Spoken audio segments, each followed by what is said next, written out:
Hey everybody. Blog Talk Radio. Good morning everybody. Thanks so much for joining me. This is Harriet Kamek with Down to Earth. And if my voice sounds a little slow this morning, forgive me.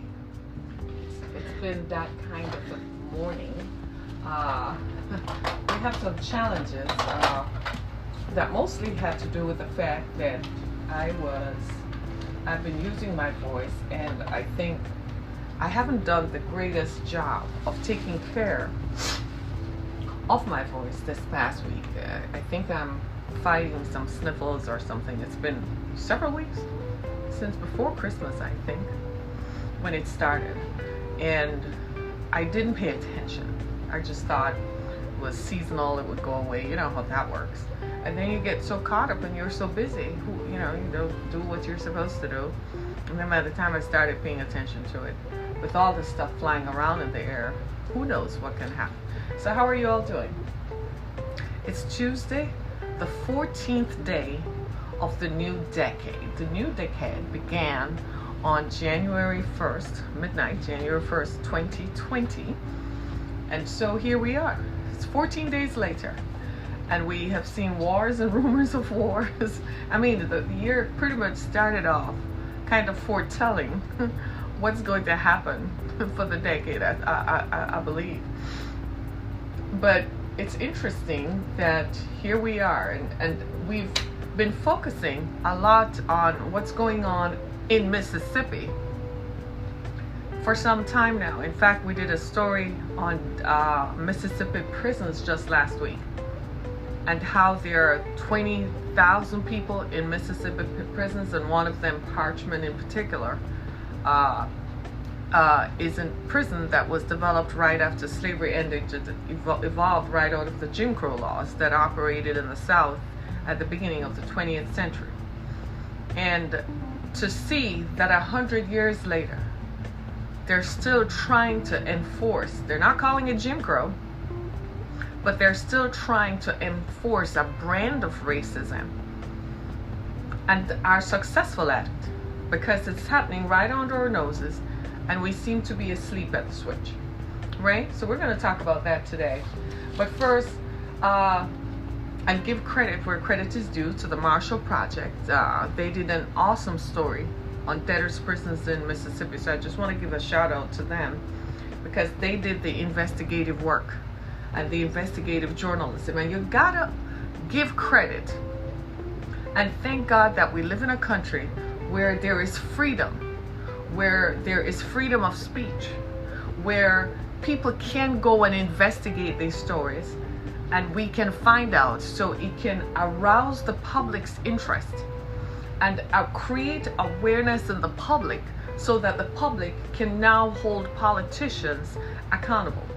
So we have to give thanks for incredibly great investigative journalists who pursue a story, see the injustice, and recognize that the pen is mightier than the sword, and that what the pen does will last and will create lasting change. Now, I'm not saying that the sword doesn't do something, but that tends to just happen in the moment. But what the pen does is it creates lasting change that lasts more than a lifetime, and that's what we hope to see come out of this. But how many of you are kind of watching the royal debacle unfold? Yeah, and we see where the Queen has agreed with Harry and Meghan that they can live independently and pursue that.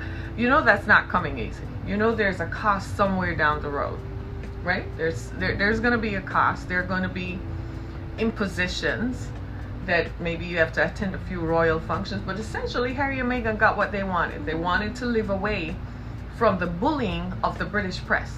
The British press literally bullied that young woman, and she doesn't have to live with it. Here's the thing. America is a kingdom. Yeah? When you are born in a kingdom, you know what kingdom living is. And in this kingdom called the United States of America, you don't have to have inherited wealth to be important. If you make your own money, whether you sing, dance, act, play with a ball, develop something, create something, right? It doesn't matter. But it gives you, in this kingdom, it gives you the right to determine your path. And so you don't have to have hundreds of years of one people dominating and ruling. You just need to start dominating and ruling yourself. The problem with Megan is that she was born in a kingdom. And the American kingdom is, you know what we do here. We're like, and? So you want to tell me how important your kingdom is? We're like, seriously? Let me go my way. That's America. So she says, I don't have to live with your bullying. I'm put up with the bullying of the British press and other members of the royal family who might not have been as popular as she is. Let's just be real. She was incredibly popular because she looked like the face of the British Commonwealth. See, this is how dangerous it is when you live in a bubble. The royal family and the people around them, they live in a bubble. In their little bubble, they're all white and white supremacists in thinking. Yeah, and elitists and thinking that they have, they're right because they're white and they're this, and stupidity. You rule over a commonwealth where most of the people are brown. So Harry marrying Meghan should have been a win-win for you, right? It should have been a win-win. Instead, she faced incredible opposition based simply on color. People, it's time to get over this stuff. The British monarchy and the British Empire made their money on the backs of black people and brown people. Let's just be clear about that. So if some thousands of years later one of them married a brown person, you all should be celebrating. You should not. The British press is out of line. Those are people who want to be elite but were not born into it. And so other members of the royal family who perhaps felt judged that this brown-skinned girl from America, who was already established, she was worth $5 million by herself when she married Harry. So she didn't marry Harry looking for a title to validate her or make her important. She was already, she's a princess. She's an American princess because she lives in a kingdom and she has the money and the wealth already. And the calling card. She can call up Disney and say, I want a deal, and they're gonna listen. Right? So what does she need all of that bullying and racism for? Who needs that stuff? Nah, you have options when you have money and wealth. You don't need that. You don't need that. Right? You have options. So she's demonstrating that she has options. Now they're going to say, to save face, well, you know, we're going to ask them to do this and that. And she's still going to dictate on her own terms what those are going to be, because essentially she doesn't want to have anything to do with that. She doesn't need it. And she doesn't have to put up with the bullying for that. You see what I mean? So there goes that. So for all the people, I was watching The Talk yesterday, a talk show that I barely ever, I don't know, my TV must have been on. And I can't, what's the name of one of the hosts? Gosh, she's from Britain. And she had the nerve to say, well, when you marry into the royal family, you have a sense of duty. You know why she's saying that? Because she never married into the royal family. Because nobody from the royal family ever looked in her direction. And she would love to have been Meghan Markle, to be sitting in that seat. That's not how it works. People, it's a different time. This is the thing with some of us. We are so stuck in the old ways of doing things, we can't even move. Like, I'm going to give you the names of some judges down in Mississippi who are still stuck in Jim Crow. They don't even realize that it's 2020 and they're sending people to debtors' prisons. How about that? Yeah? How about that? So I read a story on that the Marshall Project wrote, and it concerns debtors' prisons in Mississippi. First of all, I didn't even know such a thing existed. I know that there are some states where they still, let me back up. Let me put this into context. There's still a law somewhere out there that says that for a black person, they can be locked up if they're doing something wrong, right?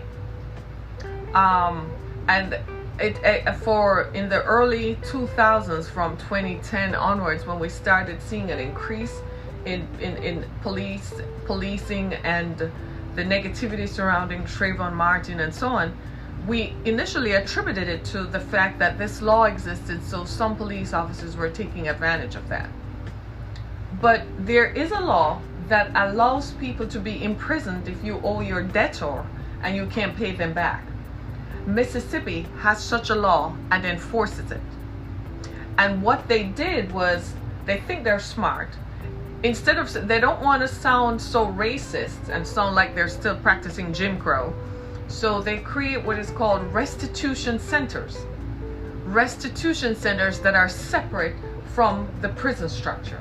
So there's a prison building, but there is a restitution center that looks just like a prison. Because you and I can't just walk up in there. The people who are in there can't just walk up in there. They can't take an Uber. They can't get in their car and drive.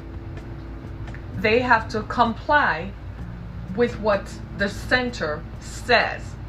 It's still a form of prison. That's how intrinsic Jim Crow laws are. They are inherently biased against people of color. In fact, those laws are designed against black people, period. So I'm going to tell you what the Marshall Project found, and I posted the link to the story on my Twitter feed. So I'm going to put it up on Facebook so that you all can read it, eyeball it, and see that people are not making this stuff up. We're not making stories up. Here at Down to Earth, we don't make stories up. We follow the credible online reporting magazines and news media that provide credible reporting. So it's not something that somebody just wrote and it is unproven. So I can stand behind what they say because they did the investigative reporting. If they say that this man who is a judge is one of the people who locks up people in debtors' prisons, that means he does, because they went to interview him. Some of them declined to be interviewed because obviously they don't want their names and legacies attached. But you are doing it anyhow. It's just like me and you. I may not want to go publicly and say something, but if I'm doing it anyhow, regardless of whether you see me doing it or not. The fact is that you're still doing it. And because they're still doing it, Jim Crow laws are alive and well in Mississippi. It's alive and well in Mississippi because there are more than almost 30,000 people locked up in prisons in Mississippi. And Mississippi is the poorest state in the nation. The poorest state in the nation. Something else I learned about Mississippi? Mississippi has the highest number of black people, people of African descent in the nation. But they are the poorest in the nation. And I used to wonder why. Then when I looked at the history of Mississippi, so I was like, then why don't they just get in a car or take a Greyhound bus and drive across the border, go to another state and start life over? But how are you going to get the money to do that when you have stringent Jim Crow laws that are still operate? They took the name Jim Crow out of it, but you still have the premise and the spirit of the Jim Crow law operating against people, especially black people. I read the most fantastic story ever. The stories are incredible. The people, I cannot believe that people are sentenced by judges to go to a restitution center to pay back what you owe. So let's say people were sentenced for something like a $3,000 debt. Are you listening to me? A $1,500 debt. So you know how people's cars get repossessed? Well, when it goes to the court, they get a judgment against them. Typically, they suck your credit or they garnish your wages or so to pay it back. In Mississippi, not only do they garnish your wages, but the judge has the power to sentence you to go to a restitution center. Now, here's how the restitution centers operate. People typically spend from upwards of 4 months to 5 years. They work for private employers, and you don't call that slavery. Church's Chicken, the fried chicken joint, right? That was one of them. Meat packing plants, that's another. Okay? I wish I had a list of the employers, private employers, so private businesses. One businessman said he could not operate his business without folks from the restitution center. That means he couldn't pay people and turn a profit. Typically, people are paid below minimum wage. And so whatever they work, get this, at the restitution center, it's not free, by the way. The person who is sentenced has to be responsible for their room and board. So they don't get their paychecks. They get quarters, like 25 cents after they work for 40 hours a week or however long they work for. They're picked up, they're taken to the job in a van with the name of the restitution center on it. They're taken to their jobs. They work, they clock out, but they don't see their paychecks. They don't get, every month the state claims that it provides a report on how much they earn. They never really see, there's never any really accounting. So the state confiscates their money and claim that that's what pays for their room and board and pays off the employer. Invariably, they never pay off the debt because with interest and penalties, it just never gets paid off. So I want to give you the names of the bad boys. These are the judges. You know, these are the bad boys who, they're the man down there. One is Charles Webster, Roger T. Clark, Christopher Schmidt, Dal Williamson. These are the judges who love to sentence people down in Mississippi to debtors' prisons. Their names are in the Marshall Project's report. So this is not libel. I'm not scandalizing them. They gave statements. So that means they stand behind what they do. I suspect that many of them are going to resign. And there will be just another person who steps in to take over their work. The problem is not the person occupying the position. The problem is you've got to get rid of the position, period. This is the thing about racism. It's a system. And it is based on economic oppression of people of color. And if you don't turn the system, they will always find a figurehead to put in that position. This is, have you heard of redlining? It's the same premise that redlining operates on. It's the same reason why black kids are graduating from college with degrees and can't find jobs that are meaningful. It's economic oppression. It's the same reason why black people who are the most qualified. Did you know that in the United States that black women are the most educated and qualified? They have the most advanced degrees and still can't find work. It is the reason why most black people who are professors are adjunct professors. That means they work like every other semester or every other open year. In the meantime, they have to go run a shift somewhere just to pay their bills. And at the same time, the qualification is the same as their white counterparts. This is what racism is. This is what racism looks like today. So now they can't grab you and go chain you to work on a cotton field. So the cotton field has changed now. The cotton fields are private employers. They have different names. And they lock up people in Mississippi because they owe a debt. They don't pay you enough to start with. So you never earn enough to be able to live like they pay white people so they can live and take out mortgages and so on. So you never earn enough. And then on top of that, they have the nerve to then lock you up to enforce a debt. I'm sorry, my friends. We got to talk about this. This is unfair. This is racism. This is Jim Crow. And this thing needs to be overturned. These people need to be brought to the attention of the public so the public knows this is going on in Mississippi. And so for all of you black intellectuals out there who think you've crossed over and who think that you're working in spaces, this is what you say, I navigate spaces where only myself and white people are in. You need to get out of those, get out of your head, get out of your feelings for just a minute and focus on the big picture.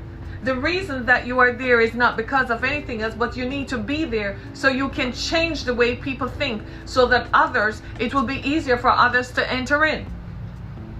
And if you don't understand that that's your responsibility, you're occupying the wrong space. They might have put you there because they find you malleable.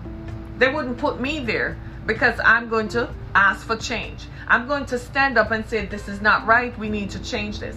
But they put someone else there whom they can manage. They look through the community and they look for people whom they can influence and manage. And we toe the line, and people go into these positions and toe the line and toe the line, and nothing gets fundamentally changed. There is no reason why in Mississippi, the poorest state in the nation, that there should be debtors' prisons 100 years after Jim Crow. More than almost 200 years since slavery. There should be no reason why that continues to happen. And yet it happens because black people in this state are not empowered. They don't have power because they don't have wealth. They don't have money. I've never been to Mississippi. I suspect I'm not going to be welcome there because I'm going to talk about this stuff.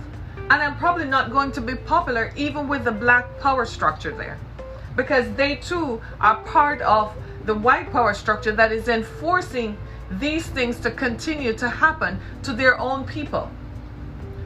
I declare that I think their ancestors are rolling over in their graves. Because here we are, we're supposed to do better because we know better. And yet here we are, we continue to allow it to happen. We need to be more awake. We need to be more aware. This kind of thing can't happen. And this is why I say, y'all need to go to everybody's going to get an education. What are you getting educated in? You really want to go learn about the history of Europe? Seriously?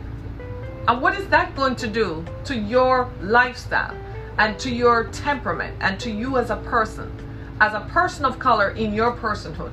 What fundamentally is that going to do for you?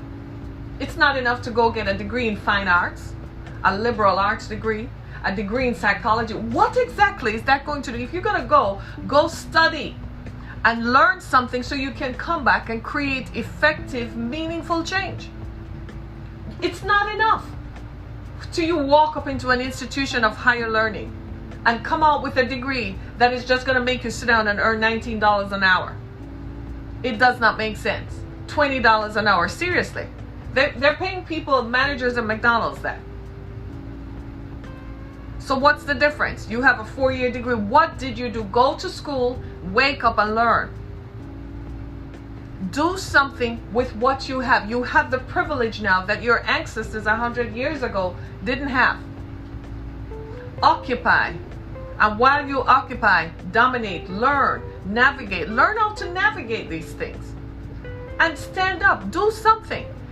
Because here's the thing. Racism, until the minority becomes the majority, racism is still going to exist. It's going to take a while. But we have to start somewhere. And one of the places to start, we can't allow people of color to be sent to jail because they owe a bill. I read some of the stories. Some of these folks committed low-level felonies, like, drug possession and so on. But what got to me was the part where they owed a bill. They owed something. One woman had her car repossessed. So she was working for one of those payday loans that I think are an absolute ripoff, right? And she fraudulently took some of the money from her employer. She was sent to jail when the fraud was uncovered, and for that infraction, typically people just go to jail. It's so bad that the woman in the story I'm talking about, she actually broke out of the restitution center so that eventually she would be caught and sent back to jail. Her prison sentence was shorter, and she found prison more habitable than life in the restitution center. They send people to do the most menial jobs. Like a young man working in a meatpacking plant, his job is to clean it out. They send people to go do the hardest work, back-breaking work. They scrub and clean like they're slaves, like they're maids and so on, and just scrub and clean. Come on! Shocking! If that were to happen to my mother, oh no. Oh no. How are you supposed to feel if you see your parent? If it were my mother? Are you kidding me? It wouldn't go down like that. I promise you it wasn't going to go down like that. And what they do is they use psychology. And they use the threat of being locked up to intimidate people. And they show up with force. And men in uniforms with guns and show up with force to enforce your compliance. I'm telling you, this stuff has to change. Mississippi, y'all down there running that state. Every senator from Mississippi and persons from the from their Congress and who attend the Congress in Washington, every U.S. congressman and U.S. senator from Mississippi should be ashamed of yourselves. You should not walk around in Washington and show your face to the American people, because you send people to jail and you enforce it through Jim Crow laws. That's what they are. It's Jim Crow all over again. Prisons are the new plantations.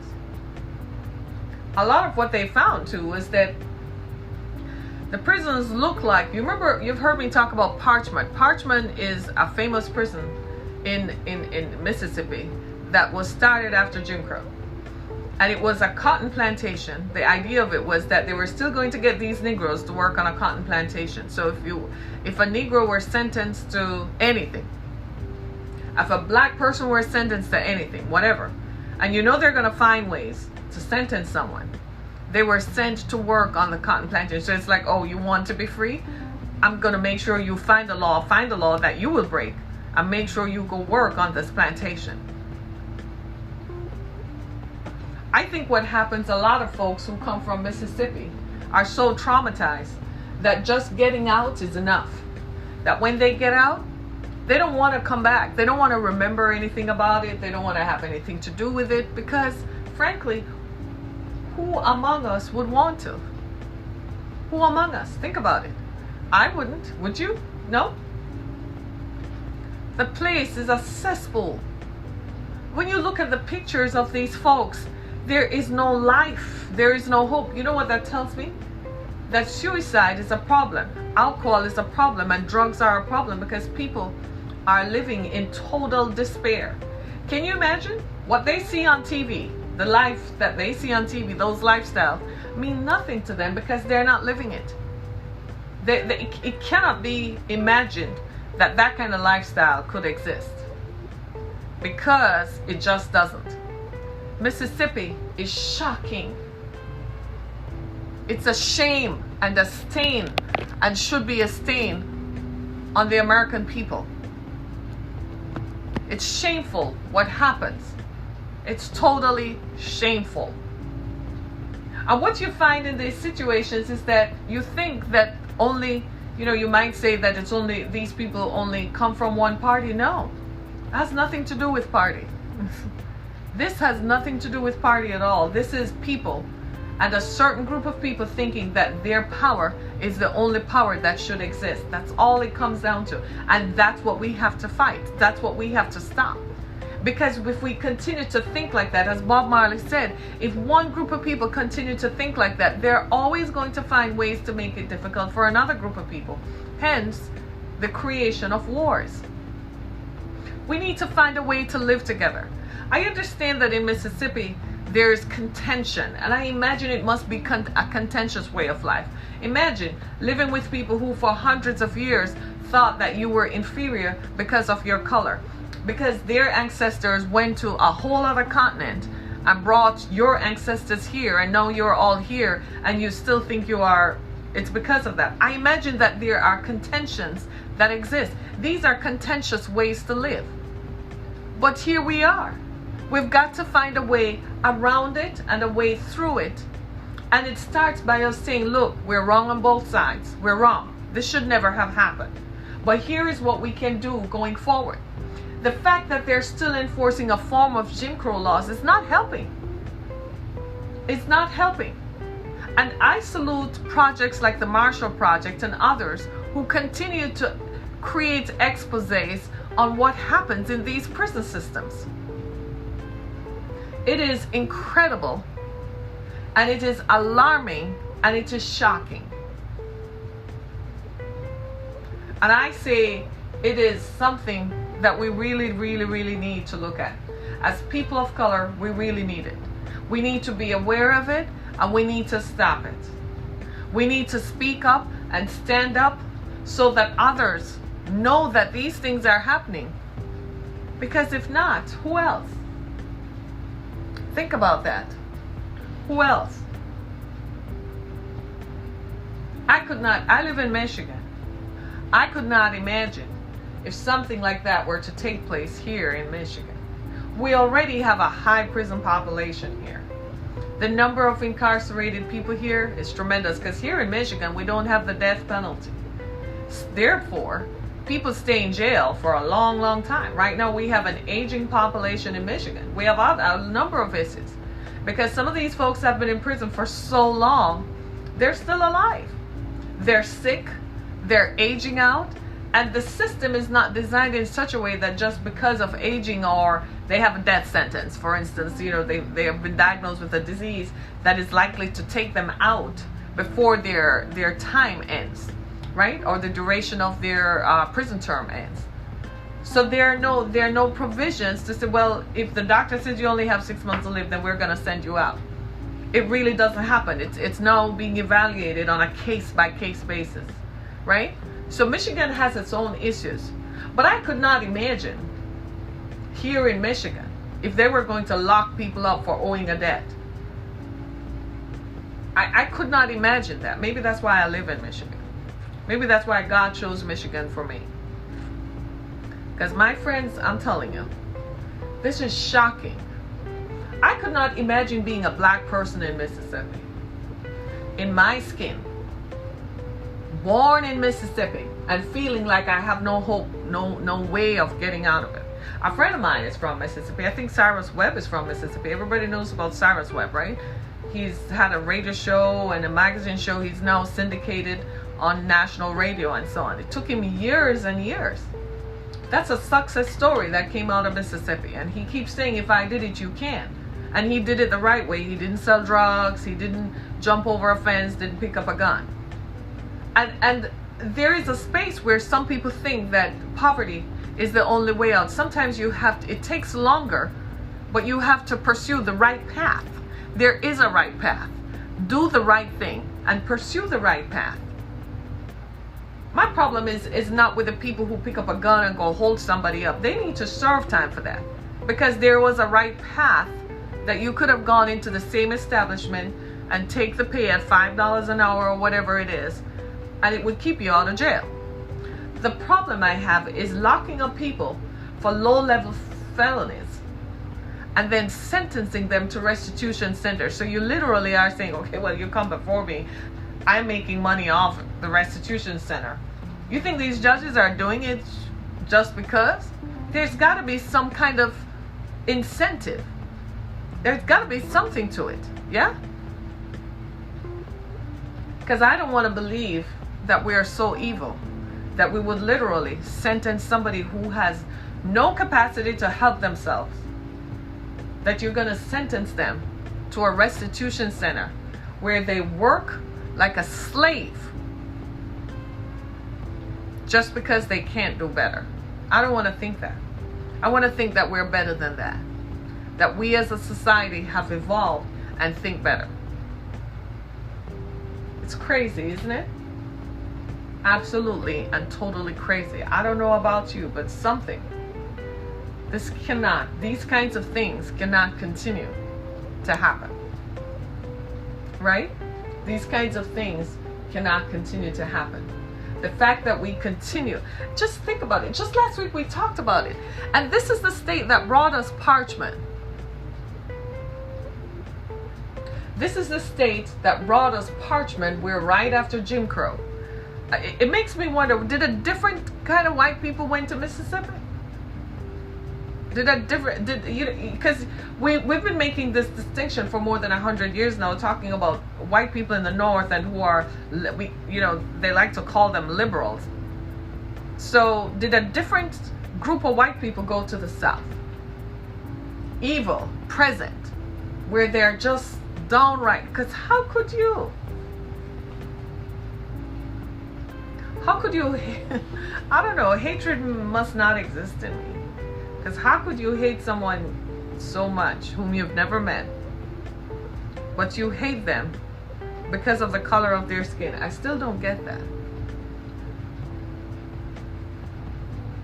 I still don't get that.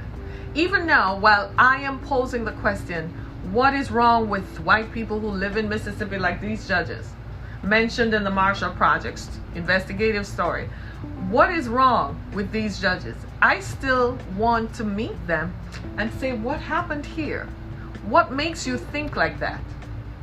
I still want to know. I still am operating off the belief that something else is going on, but I don't believe that you're inherently a bad person just because of the color of your skin. And yet, this is the premise. One of the cornerstones and the pillars of racism is to inherently, immediately believe that a person of color, a black person, is a bad person. That's a perception that continues to be perpetuated through media.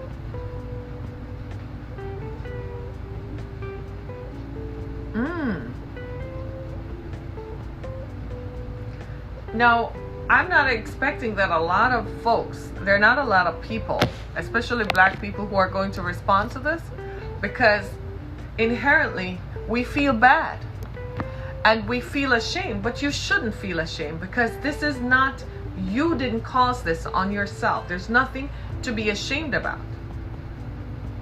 What this is a call to action. That something needs to be done as we create awareness about it. But this is not showing you in the worst light. This has nothing to do with you. This is a collective system of laws that are imposed that would catch any of us. If I lived in Mississippi, it looks like it would have caught me too. By the grace of God, I don't. I don't think I have any relatives in Mississippi. I'm pretty sure I don't.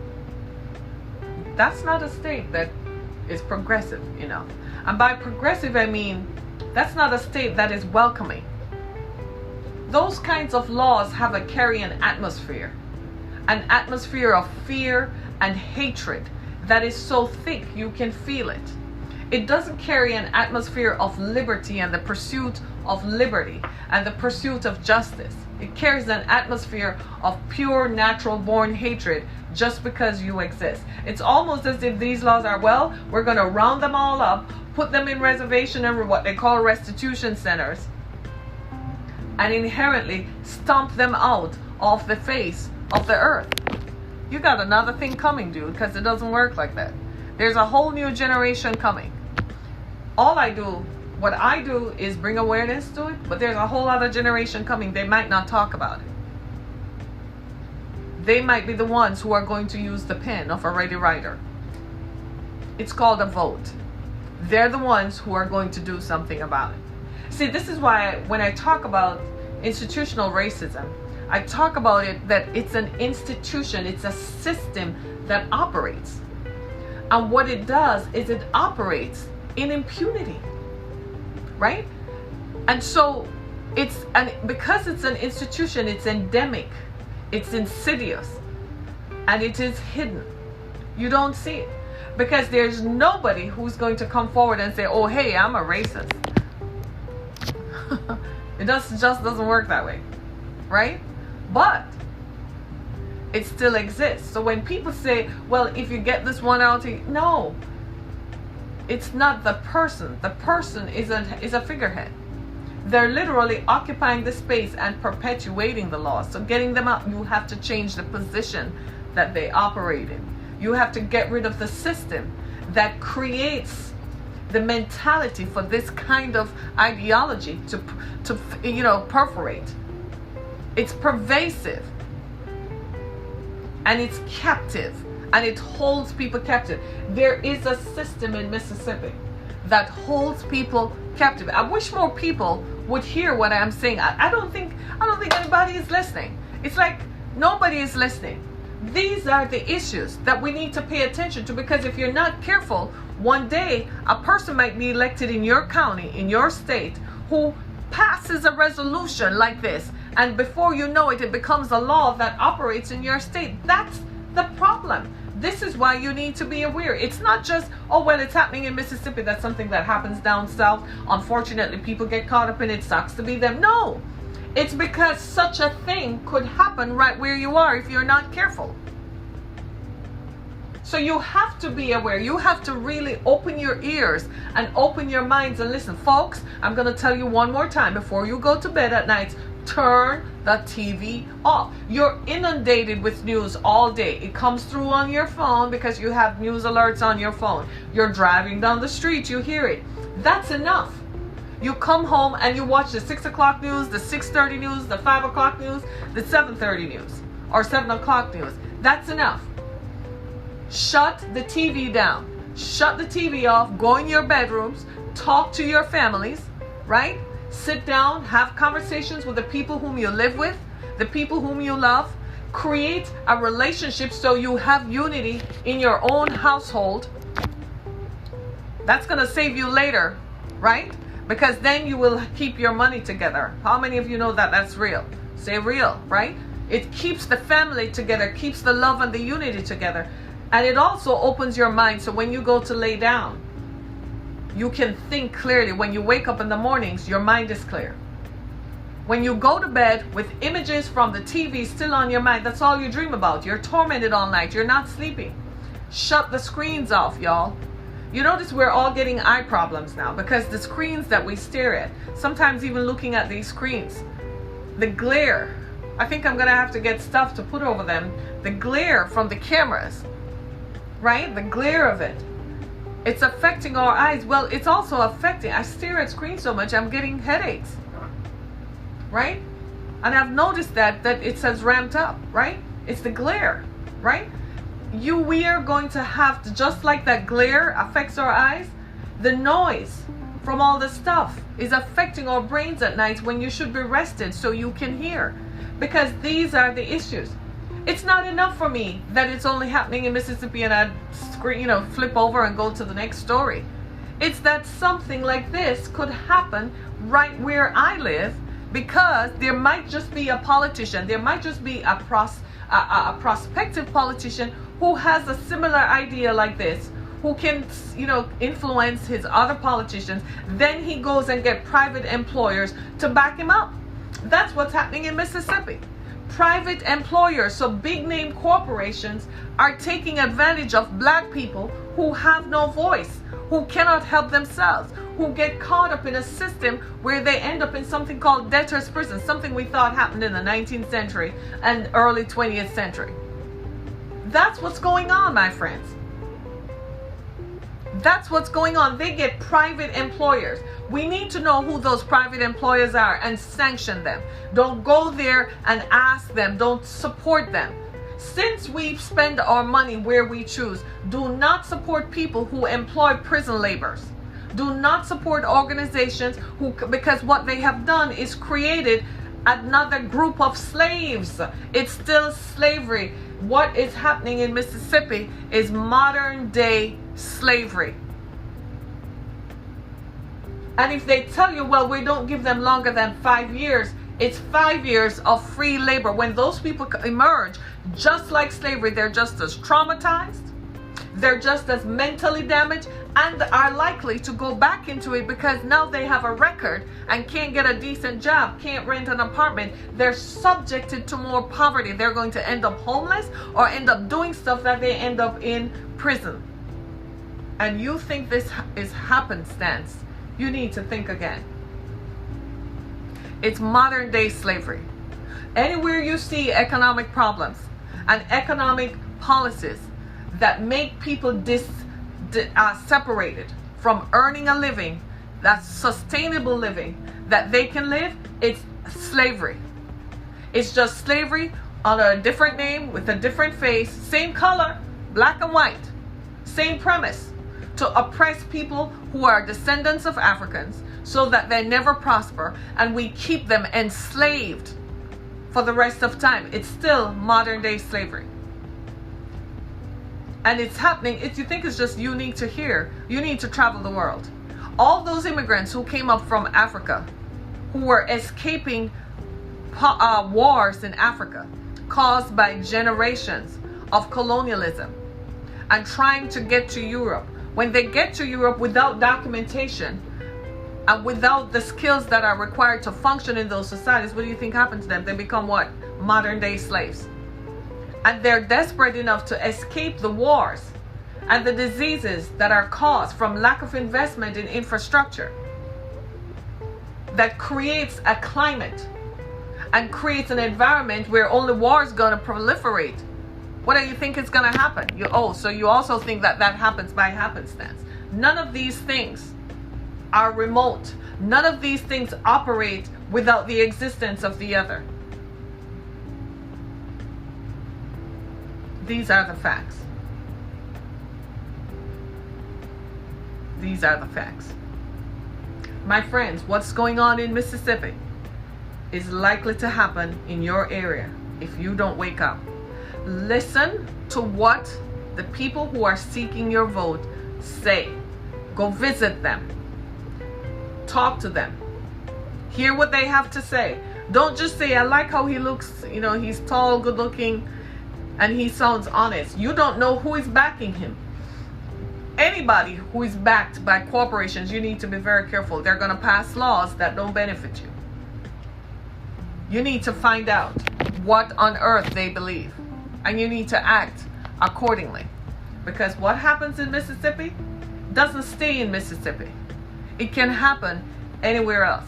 This is Down to Earth, and this is Harriet Kemick with Down to Earth. We're just having a down to earth conversation about debtors' prisons in Mississippi based on an article I read on the Marshall Project. If you want to know more information, just go follow the Marshall Project and see what they do.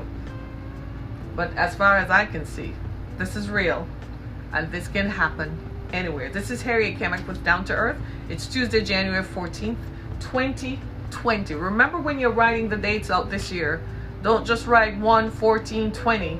Write 1/14/2020, right?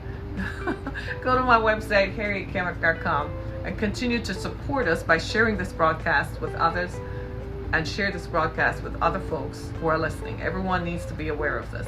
Thanks so much, everybody. This is Harriet Kemick. Be blessed.